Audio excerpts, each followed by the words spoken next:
They struck first. But humanity's retaliation was unstoppable. The stars had always seemed so vast, so unreachable. Humanity had never dreamed of the day when its tiny, fragile existence would draw the attention of beings from beyond. But that day had come.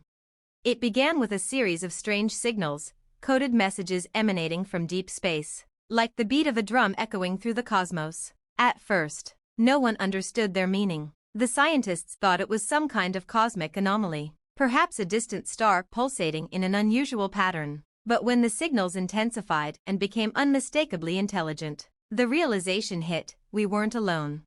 The first encounter was everything humanity feared. A massive fleet of alien ships appeared in the skies, appearing almost overnight, looming over our cities like a storm cloud ready to break. Their appearance was otherworldly, with sleek silver ships that glimmered like polished metal, their shapes sharp and menacing. There was no communication, no warning, just an attack. The invaders unleashed a barrage of weapons, wiping out entire military bases, crushing our defenses in a matter of hours. The world was in chaos, scrambling to understand who these beings were and what they wanted. The world's leaders were paralyzed, and humanity's hope seemed lost. The aliens, advanced and relentless, ravaged cities, obliterating everything in their path. The fear was palpable. The invaders struck first, and it seemed like nothing could stop them. But the invaders made one grave mistake. They underestimated humanity. The same courage and resilience that had driven us to explore the stars, to build cities and societies from nothing, now ignited an unstoppable fire within every human on Earth. The attacks, horrifying as they were, had awakened something primal in us. The fear turned into anger, and the anger turned into action. The first spark of retaliation came from the most unlikely of places, a small, underground resistance group formed by ordinary citizens. They'd survived the initial strike and managed to repurpose salvaged alien technology. What was once a simple group of survivors became a symbol of the indomitable will of humanity. Using our ingenuity, we adapted their technology, exploiting every weakness. We turned their weapons against them, reverse engineering their ships and learning from every encounter. Human soldiers, driven by the sheer force of will to protect their families and their home, began to fight back with relentless precision. The aliens couldn't understand it. They had conquered countless worlds before, each with civilizations more advanced than ours. And yet, humanity, a species they thought primitive, was striking back with an intensity that rattled them to their core. No matter how many battles they won, they could not break us. The tide began to shift. Humanity, united like never before, launched counterattacks across the globe. In every nation, in every city, ordinary people became extraordinary warriors. Civilians with no military training fought side by side with veterans and scientists. The young and the old, the strong and the weak, all wielded weapons they had never before touched, each one becoming a cog in the unstoppable machine that was humanity's retaliation. Soon, the invaders were no longer the unstoppable force. They were the ones scrambling to defend themselves. They learned that we would never yield, no matter how hopeless the situation seemed. With every battle, our tactics grew more refined, our unity became our greatest weapon, and the invaders began to falter. The final blow came when humanity's combined forces managed to breach the alien fleet's central command. A coordinated strike, using our newly developed weaponry and the strategies we had perfected, crippled their ability to communicate, command, and fight. The invaders' once impressive technology, so alien and intimidating, was now their downfall. Humanity had triumphed. The aliens who had once seen us as mere insects had been forced to retreat, broken and battered. They had struck first, but in the end, it was humanity's unwavering spirit, our adaptability, and our unity that turned the tide. The story of that victory became a legend, a reminder to every species in the galaxy that no matter how small, no matter how fragile, humanity could and would fight back. We had survived the first strike, and we would never stop fighting for our future. And to the invaders, we sent a clear message: don't underestimate humanity. They struck first, but humanity's retaliation was unstoppable, continued. As the dust of battle settled and the alien fleet withdrew into the cold depths of space, humanity stood victorious. Cities that had once been craters now began to rebuild. As the survivors, battle-hardened and determined, worked together to restore what had been lost. But the victory was bittersweet. The scars of war ran deep, and the memories of the devastation lingered in the minds of those who had witnessed the horrors of the alien onslaught. Yet, for the first time in history, humanity truly understood the strength of its unity. The world was no longer divided by borders, by politics, or by greed. The war had forged an unbreakable bond between nations, and for the first time, the earth stood as one. The fear that had once paralyzed governments now fueled a burning desire to ensure that no such attack would ever catch them off guard again. Humanity's retaliatory victory was not just a triumph of force. It was a testament to human ingenuity and the unyielding will to survive. The alien weapons we had reverse-engineered were integrated into our own defense systems. Our technology accelerated at an unprecedented rate, thanks to the vast knowledge gleaned from the invaders' technology. We didn't just fight back, we learned from them, improving our own systems in ways we never thought possible.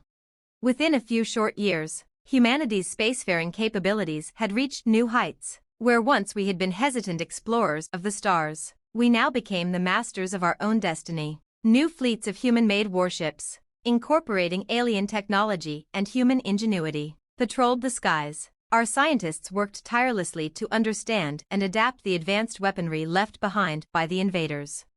But with this new power came a new responsibility. The galaxy was no longer just a vast, empty place. It was a battleground. The enemy had retreated, but the universe was full of unknowns. The alien threat might have been neutralized for now, but there were other species out there, lurking in the dark corners of space. Other civilizations, perhaps even more dangerous than the first, would be watching. Humanity had been tested, but we had learned something invaluable. We would never be caught off guard again. The leaders of Earth, now united under a single governing body, formed the Terran Defense Alliance, TDA. Their mission was simple: to ensure humanity's survival and dominance across the stars. No longer would we be the prey. The galaxy, it seemed, would soon learn to fear humanity's might. However, the victory over the first invaders did not come without its costs. Entire cities had been reduced to rubble. The loss of life had been staggering. But humanity, as always, rebuilt, and with each passing day, the strength of our resolve grew stronger. The TDA, composed of the brightest minds, the bravest soldiers, and the most visionary leaders, began planning. The next phase of humanity's expansion had begun. Their first task was to create the Galactic Watch, an elite force dedicated to monitoring the cosmos for any sign of alien life, equipped with the latest technology, including ships that were faster, stronger, and more advanced than anything the invaders had brought. The Galactic Watch would patrol the stars and ensure that no one would ever make the mistake of underestimating humanity again.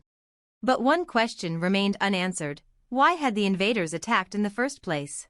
Humanity's scientists and diplomats worked tirelessly to find an answer. What had triggered the attack? What did the aliens want? Theories abounded, but the truth remained elusive. Some believed it was a test, others that it was an act of conquest, or even desperation. But in the end, the question didn't matter as much as the answer humanity had provided: we will fight. As Earth's fleet prepared for the possibility of further conflicts, humanity began to realize something even more profound. The universe was vast, full of mysteries and dangers, but also full of opportunities. And now, humanity stood ready to meet those challenges head-on. The message to any potential aggressors was clear: we do not strike first, but we will never let ourselves be struck down. We had tasted the fire of war, and we had emerged stronger, unified, and unstoppable. The universe, once an unknown expanse, was now a place for us to explore and defend, a future to conquer. Humanity had proven its resilience, its ingenuity, and its might, and as the stars above us flickered in the endless void, we knew one thing with absolute certainty: no one would ever dare strike first against humanity again. They struck first, but humanity's retaliation was unstoppable, continued. As the Galactic Watch expanded its reach and humanity's foothold in the stars grew stronger, the ripples of our victory spread throughout the cosmos. Our reputation had preceded us, echoing through the galaxy like a thunderclap, and soon, whispers of the Terran fury reached the ears of other civilizations, both allies and enemies alike. In the years following the alien invasion, Humanity's presence in space had gone from a fledgling experiment to a formidable force. New colonies were established on distant planets, and humanity's influence began to stretch across entire star systems. But even as we solidified our position, new questions arose. What did the invaders want? Were they a singular force? Or was there a greater, more ominous threat looming over us? What did the aliens know about us that we didn't know about ourselves? Was our victory truly final, or was it just the beginning of something far larger? The answers came sooner than expected. One evening, an unexpected transmission from deep space broke through the sophisticated encryption of the Galactic Watch. It was a message, one that chilled the hearts of every Terran listening. It was from a distant alien civilization, unknown and terrifying. "We are the Drellic Consortium," the message began, the voice crackling with static, as if it came from the edge of the galaxy itself. "Your victory over the Vkor is a fluke, a mere accident. The Vkor were not the true threat. They were our scouts, our harbingers, and now, humanity will face what it truly means to be hunted." The transmission ended abruptly, leaving behind a haunting silence. The Drellic Consortium, an ancient and ruthless race with technology far beyond the Vkor, had been watching. The Vkor invasion had been their test, and humanity had passed it in ways they had not anticipated. But now, the true enemy had revealed itself, and they were far more dangerous than the invaders we had already fought. The realization hit like a hammer. Humanity was no longer fighting for survival against a single alien species. We were up against an empire, a vast network of civilizations that had watched us rise and deemed us a threat to their dominance. The Drellic Consortium would not make the same mistake. They would come prepared. They would come in force. In response, humanity's leadership convened an emergency summit. The world had already united under the Terran Defense Alliance. But now, we would need to unite in ways we had never before imagined. Every resource, every mind, every person on Earth and its colonies would need to be mobilized. The first step was to bolster our military capabilities. The ships of the Galactic Watch, once the cutting edge of human technology, were now upgraded with everything humanity had learned from the Vkor War. But it was not just the ships that would make the difference. Humanity had developed something far more powerful, a strategy. The humans who had fought back against the Vkor had done so with raw courage and resourcefulness. But now, they would be trained for the coming war. Every citizen was trained in defense, every scientist in the art of advanced warfare, and every diplomat in the subtleties of interstellar diplomacy. Humanity would not only fight, we would outthink, outmaneuver, and outlast the Drellic. While the threat loomed large, the people of Earth were not paralyzed by fear. Instead, they were galvanizing their resolve. We had been struck first, but now, it was our turn. Humanity began building alliances with other species that had once been subjugated by the Drellic. These species, having watched our victory against the Vkor, saw us as their chance for freedom. Together, we formed a coalition, uniting the oppressed and the fearless under one banner, the United Coalition of the Terran Alliance. Months passed, and the war machine that humanity had become grew stronger by the day. The first skirmishes with Drellic scouting forces were won not just through sheer force but by leveraging human adaptability and relentless determination. The Drellic could throw all their advanced technology at us, but they could not replicate our will to survive. We learned their tactics, dissected their strategies, and used every advantage we had: our speed, our ingenuity, and our relentless spirit. The final confrontation came when the Drellic fleet, larger and more advanced than anything humanity had ever faced, descended upon Earth. It was an overwhelming force, a tidal wave of destruction that could have wiped us out in an instant. But they had underestimated us once more.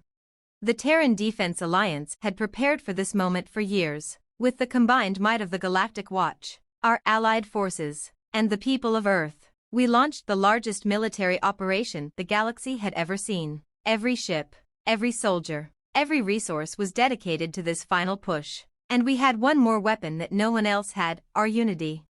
The battle was brutal. The Drellic forces, unmatched in sheer firepower, were relentless, but the Terran forces were determined. Earth's soldiers, once thought to be nothing more than an afterthought in the grand scope of galactic warfare, now led the charge against the most formidable empire in the galaxy. Humanity fought with a fury that no invader had ever seen. We did not fight to survive, we fought to win. And when the final battle reached its peak, it was clear humanity would not be denied. The Drellic fleet, once so invincible, fell before the united force of Earth and its allies. As the last of the Drellic ships retreated, battered and broken, humanity stood victorious once more. The galaxy had learned an undeniable truth: never strike first against humanity. And as humanity looked to the stars, to the endless frontier of space, we knew that this was only the beginning. The universe had never seen a force like ours, and it would never forget the name of the species that had turned the tide of galactic history: humanity. They struck first, but humanity's retaliation was unstoppable. Continued. The victory over the Drellic consortium was nothing short of legendary. The galaxy watched in awe as the once seemingly unbeatable empire was driven back, retreating into the deep void of space. The Terran Alliance had not only survived but had become the dominant force in the galaxy. Earth and its allies had proven that no invader, no matter how technologically advanced or ruthless, could ever break humanity's spirit. Yet, as the dust settled and peace seemed to take hold, new questions began to arise. The Drellic were only one faction in the galaxy's vast political landscape. Now that we had driven them back, other forces, both friend and foe, began to look at humanity with new eyes. Our strength was undeniable, and now, the rest of the galaxy would have to decide whether to embrace us as allies or prepare for the possibility that humanity would one day become their greatest adversary. It wasn't long before the first signs of unrest appeared. Several galactic empires, once subjugated by the Drellic, began to assert their own agendas. Some, emboldened by humanity's success, sought to form alliances with Earth, eager to join forces in the new galactic order. Others, threatened by our sudden rise, quietly plotted their next moves, preparing for a future where humanity might not be so welcoming. The Council of the United Coalition of the Terran Alliance convened to discuss humanity's next steps. Earth's leaders, now more unified than ever, knew the road ahead would not be easy. Though the Drellic had been beaten, the galaxy was far from at peace. The idea of peace, though appealing, seemed an illusion when so many powerful forces were in motion. A new era of diplomacy began, but this time, humanity had leverage. No longer were we the underdogs, scraping by in the shadows of larger empires. Now, we were at the forefront of galactic affairs. But with this newfound power came a heavy burden: the responsibility to ensure that humanity's rise didn't lead to another conflict that could destroy everything we had fought for. One of the first tests came from the Vexor Dominion, a brutal, militaristic species that had long been an ally of the Drellic. The Vexor, known for their iron-fisted rule and their ruthless tactics, had quietly watched the Terran victory with disdain. They believed humanity's methods were too primitive, too unpredictable. They viewed the Terran methods of warfare, particularly the ingenuity and resourcefulness that had fueled our survival, as chaotic and unworthy of a place among the stars. The Vexor issued an ultimatum: humanity must submit to their authority or face annihilation.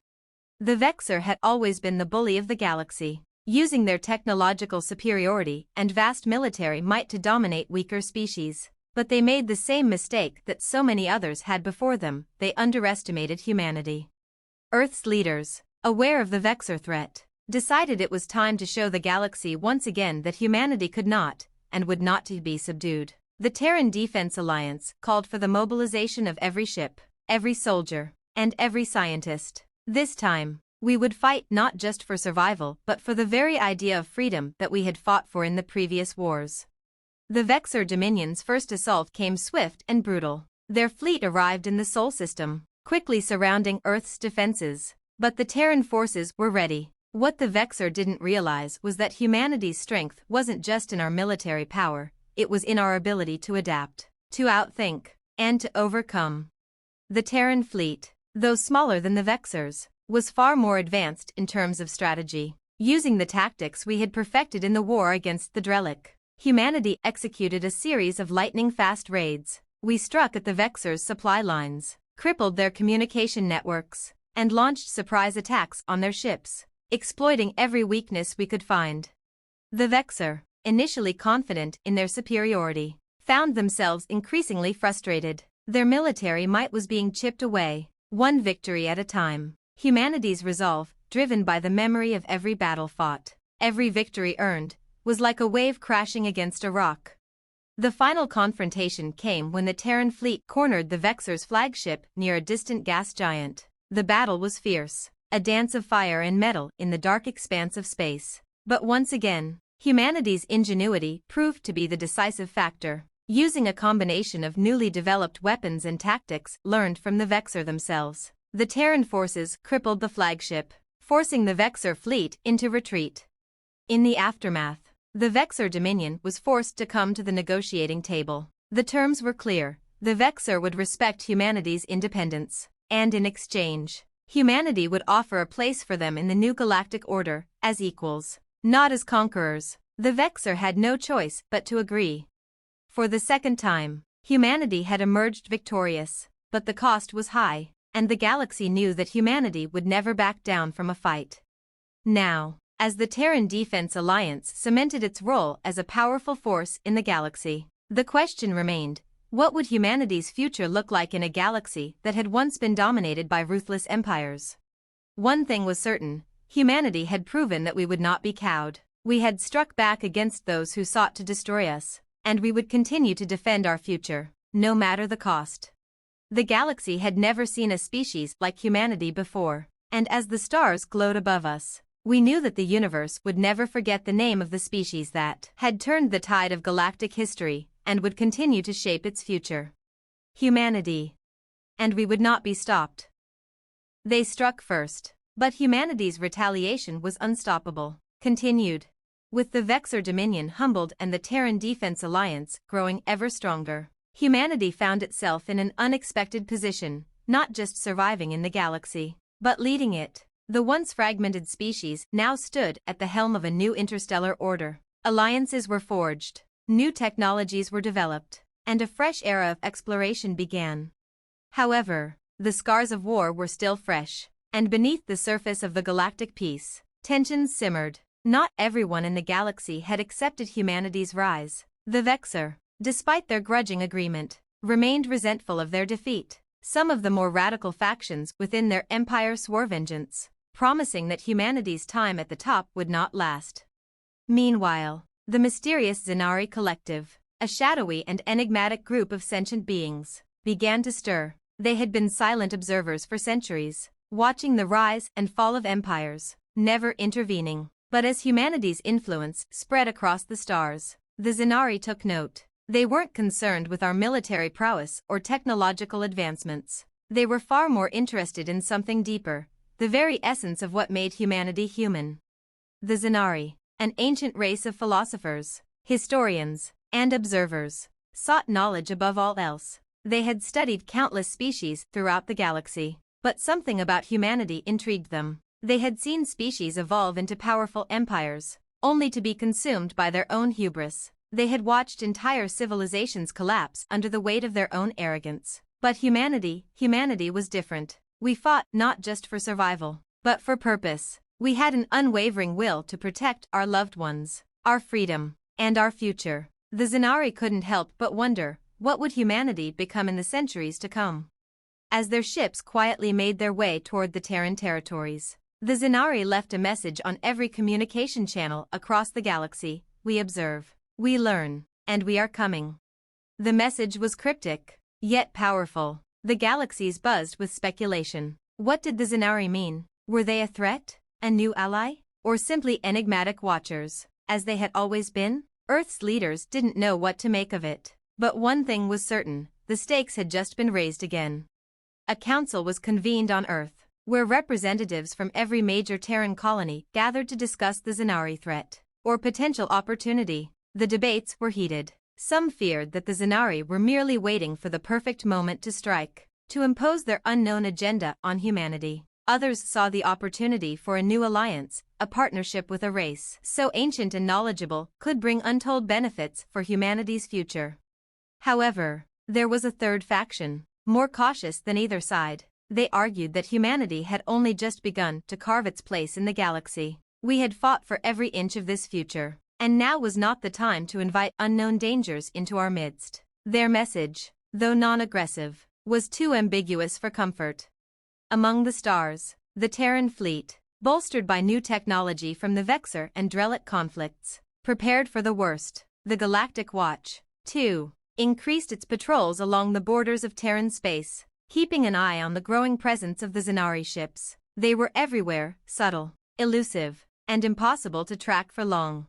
Months passed without incident, but the silence became more unsettling with each day. The Zenari ships were always there, just on the edge of sensors, always watching, never engaging. Every time a Terran ship ventured into deep space, the Zenari were there, lurking in the shadows. But humanity would not wait forever. The patience of Earth's leaders had its limits, and they demanded answers. Then, the unthinkable happened. A single Zenari ship, unlike any other before it, a sleek, iridescent vessel that shimmered with an otherworldly glow, appeared in the heart of Terran space. It did not come in force, nor did it announce its intentions through weapons or threats. Instead, it simply sent out a broadcast, a message. It was directed at the highest levels of the Terran government, calling for a meeting, a direct conversation. The message was brief. We have watched you, humanity. We seek understanding. Let us talk.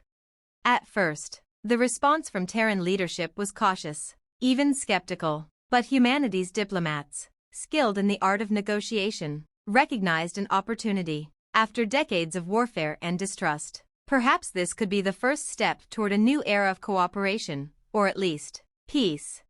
An elite delegation was sent aboard a Terran flagship to meet with the Zenari. The ship, unlike any other humanity had ever seen, drifted silently into the heart of Terran space, its soft, shimmering surface reflecting the stars like a living thing. Its hull was smooth and organic, a striking contrast to the sharp, mechanical edges of Terran ships. The Zenari ambassador, an enigmatic figure, tall and slender, their form shimmering with energy, met with the Terran representatives. The talks were tense at first. The Zenari were cryptic in their communication, speaking not in simple words, but in philosophical ideas, challenging human notions of existence, purpose, and destiny. They wanted to understand humanity's drive, what pushed us to rise from nothing, to fight against odds so stacked that even the most advanced species would have deemed it futile. At first, humanity's representatives struggled to answer. How could they explain the deep, intrinsic need for survival, the insatiable hunger for exploration, the unyielding drive to protect those they loved? How could they explain what it meant to be human in the face of all the vast, alien galaxies around them? But then, one diplomat, an old veteran of the war against the Drellic, spoke up. We fight, he said, because we have no other choice. We protect our home, our families, and our future, because we are human, and that's what we do. We fight, we adapt, we survive. The Zenari ambassador paused. There was a long silence, as if contemplating the depth of this answer. Finally, they spoke. We have observed countless species, but never have we encountered one like you. Your will, your unity, your capacity for growth, you are a species unlike any other. The message was clear. The Zenari were not here to conquer or destroy. They were here to learn, to understand humanity's essence. For the first time in centuries, the galaxy witnessed something incredible. A race that had once been an observer, detached from the conflicts of the universe, now saw in humanity something more, something that could change the very fabric of the galaxy itself.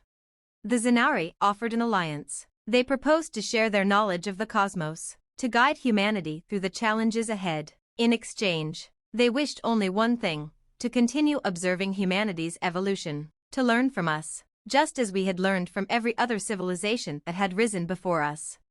The choice was ours.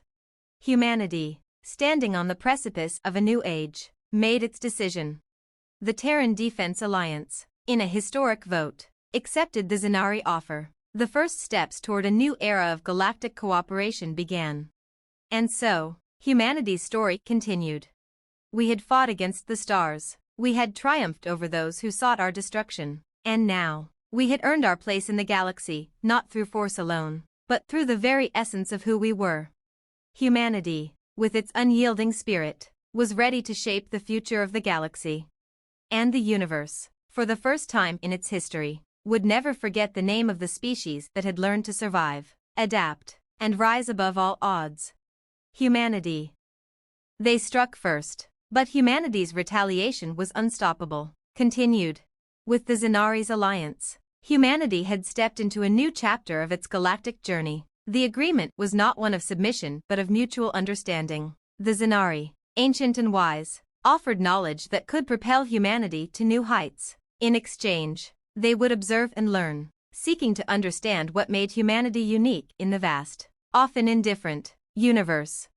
Humanity had earned its place among the stars not just through its raw might, but through its adaptability, its ingenuity, and its unbreakable spirit. We had fought and won wars against technologically superior enemies, but now, we faced the challenge of navigating the intricacies of interstellar diplomacy, knowledge exchange, and the mysteries of the universe.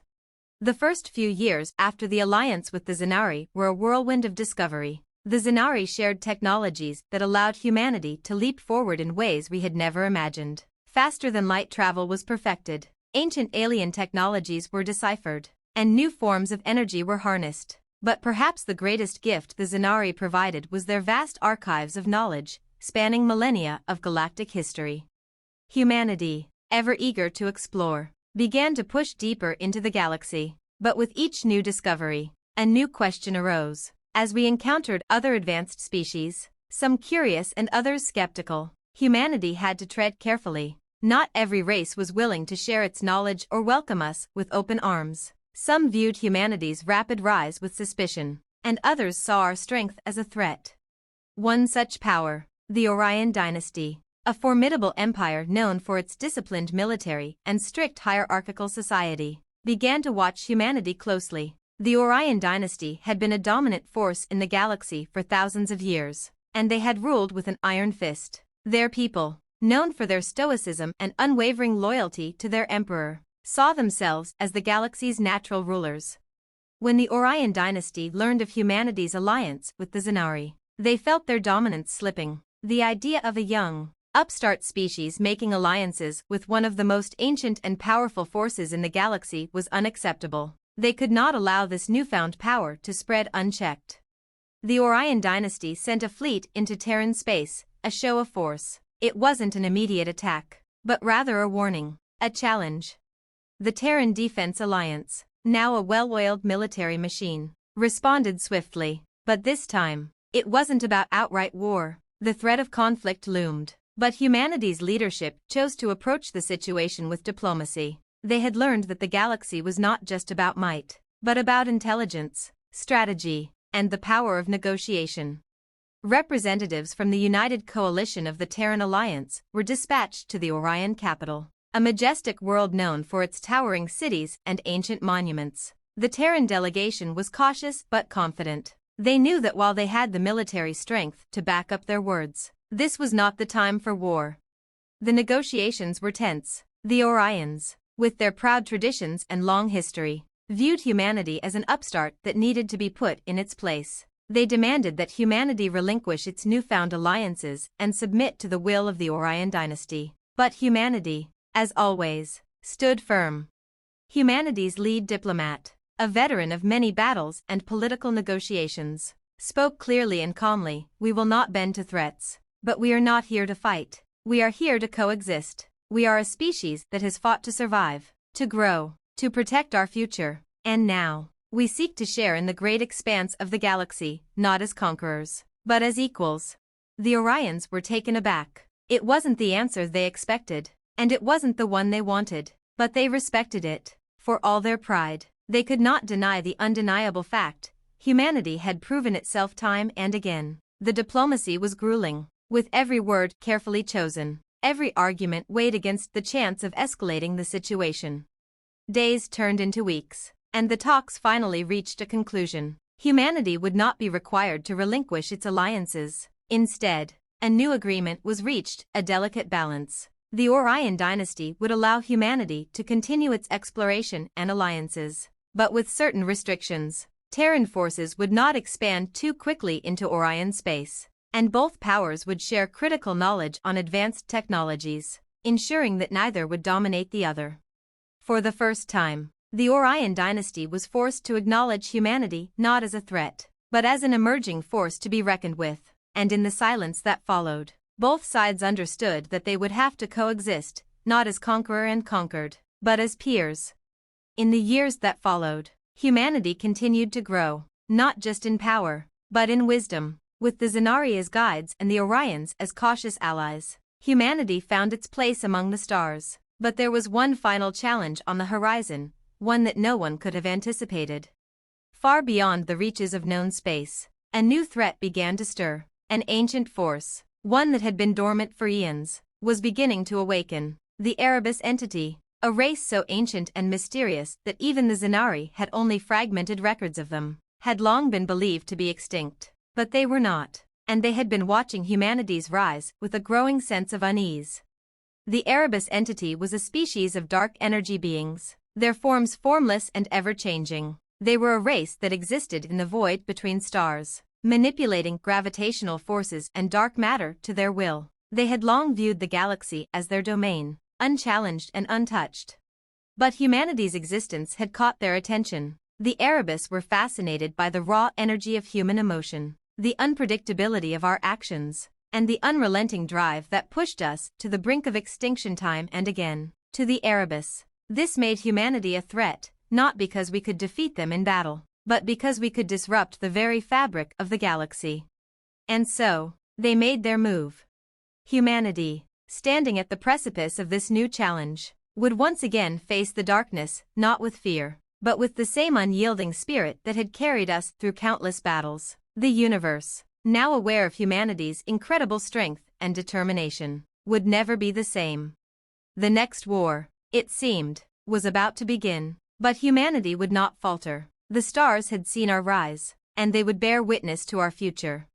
Humanity, unstoppable, unyielding, ready to face whatever came next.